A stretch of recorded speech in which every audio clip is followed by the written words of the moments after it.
What's up, everybody? We are back. John Delarose. Delarose.com. That's DELARROZ.com, where you can check out all my videos, my blog posts, get it on the newsletter so that you don't miss any of this good stuff, and check out my new releases and all that. Today, we are looking at the Ditko Public Service Package. This is a book from Robin Snyder and Steve Ditko, self-published and produced by the duo, Dynamic Duo. And pretty cool stuff. I got this in a Kickstarter package for the most recent Snyder and Ditko book, which there was a tier, and it was like, hey, just grab $150 worth of our books. So I did, because I wanted to help that get funded and help that go along. So this is the second edition from July 2013. I guess this was published originally in 1991, and it's a limited edition copy signed by Robin Snyder also. So thank you, Robin. Awesome stuff.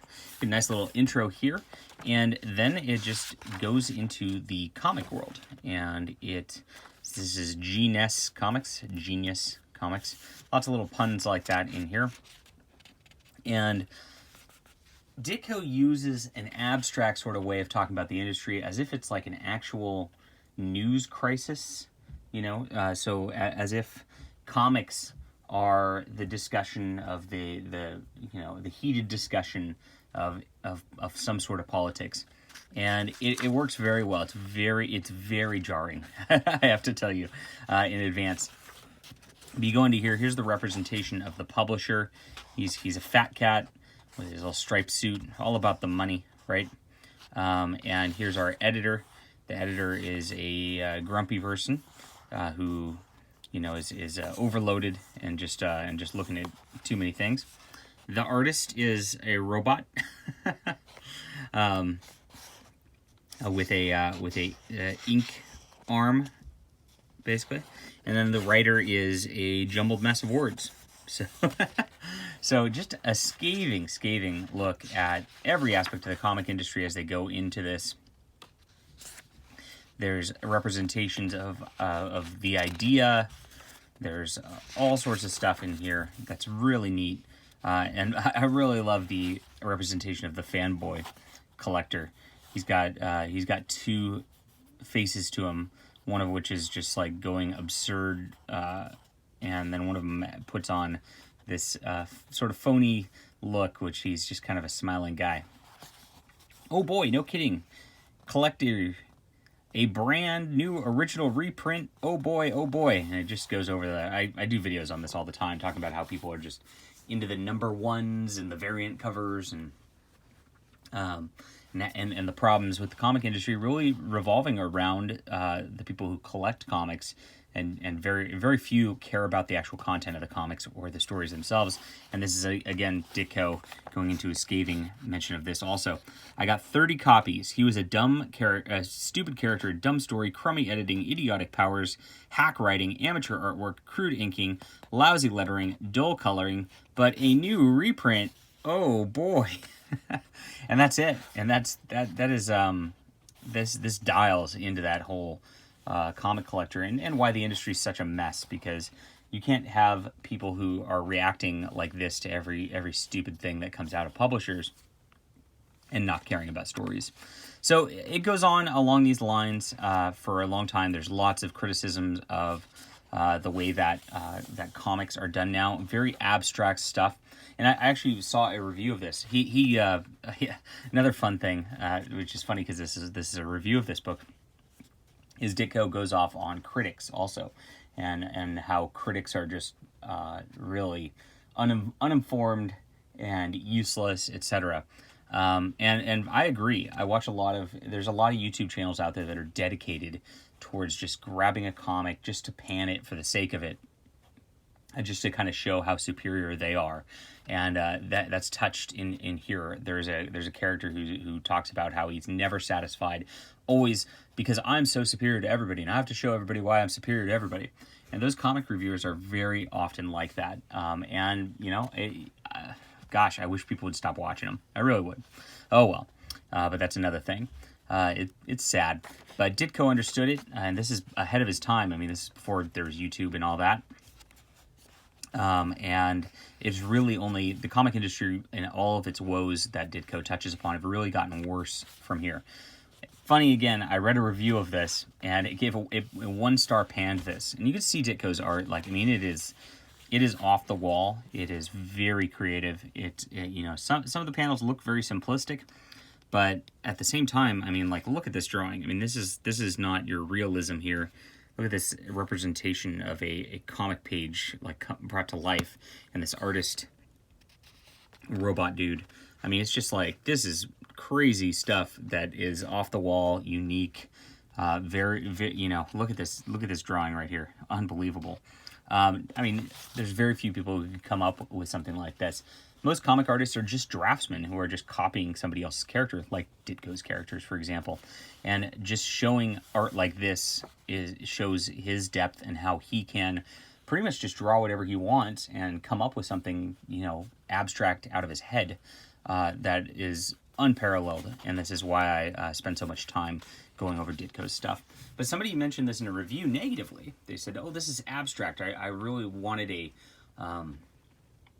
biography of the author's life." And it's like, you missed the point of the comic, buddy. And I saw that 1-star review, and I'm just like, oh gosh, this just gives me a headache thinking about this. Poor Ditko, because he did something intentionally and made this abstract book about different facets of the comic industry intentionally, and yet the person panned it because it was not what he wanted. Again, there's pages of this book dedicated towards that mindset and just how silly it is. And I just love these little crowd scenes here where they get it into the political elements of it, and there's congressional hearings about comics in here. Very funny. I guess it'd be funny if all this stuff weren't so true. is the real deal of it. And he nails on the whole diversity aspect here. This is again ahead of its time. This is 1991 when he was drawing this stuff, or 1990, and they published it in 91 originally. Comics would be more exciting and worth buying if women took over the men's roles. I buy them because I sneer at them. This is what I was talking about with the reviewer. I'm superior to everyone in them. All characters act dumb, But it hits on all the topics that basically are at the forefront of comics today. And it's very interesting stuff on that level. There's another scene here. I don't know where it is. I might have skipped over it, but it's got different people with different shaped heads. And it's like, I want representation. Every book should have a square head character. No, I need an oblong head character so it represents me. And that's definitely what's going on in a lot of those, like, diverse and inclusive movements right now in comics. And I guess it was going on back then too. It was less pronounced, I guess. And there's a long story in here, and it really is an abstract story. You're not going to get like I guess, traditional narrative out of this book. And but that's okay. That's what he was going for. So I would just warn you on that for now, that this is about the ideas and you thinking about the comic books, and not only just comic books, but the way that people irrationally act within the comic book industry, because it applies to so much else, which is why he hits on journalists, why he hits on critics, why he hits on the politicians. It's the same thing, just transplanted with with that concept elsewhere, which is pretty neat. So you get the end, and there's this doctor who's figured out the brain of of comic people, and it's very funny. And he eventually gets some specimen brought in, and there is a continuing storyline, because Ditko loves to hit on continuing storylines in comics, and it's a criticism of that to some degree, how the storylines are crafted these days, so you don't even get something within the comic. And it's just like, who is the person he got? Well, it'll be published in a future volume if anyone survives, the end question mark. And that's really how a lot of comics end these days, or end, I should say, with quotes. So it's a criticism of the style of comics these days with comics, you get this awesome. So Ditko really has this way of expressively drawing figures. I mean, this guy's obviously crazed, and his smile is like biting and painful.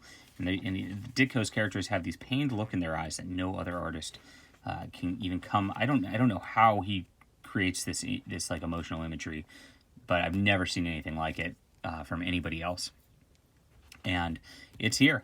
So you want to call some of it simplistic or whatever. I mean, there's definitely something deeper to it than I see from a lot of other comics. And then you go, and you got your Kickstarter thanks in the back and all that. So this is the book. Very interesting read. I've got a huge stack of Ditko books to go through now because of this Kickstarter. This is very cool, and this is the Ditko Public Service Package. I believe you can get them on ditko.blogspot.com, and there's an email there for Robin Snyder's contact, and you can PayPal Robin directly to get this. If you want something different, if you want something thought-provoking, this is definitely where I would go. I think that Ditko really, in the last 20, 30 years of his life, was firing on all cylinders in a way that is creative and cool and just scathing, criticism of the comic industry and everything that surrounds it. And, he's 100% right. That's the most important part, right? So, cool. This is very interesting, very cool. There are parts that are tough to read, but I understand what he's going for. I give this an 8.5 out of 10. Definitely worth the read and worth considering again. Thought-provoking stuff that you won't expect to find in comic books. Let me know if you've read this. Leave a comment, what you think, and I will be back soon. Hit the like and subscribe button, guys. See ya.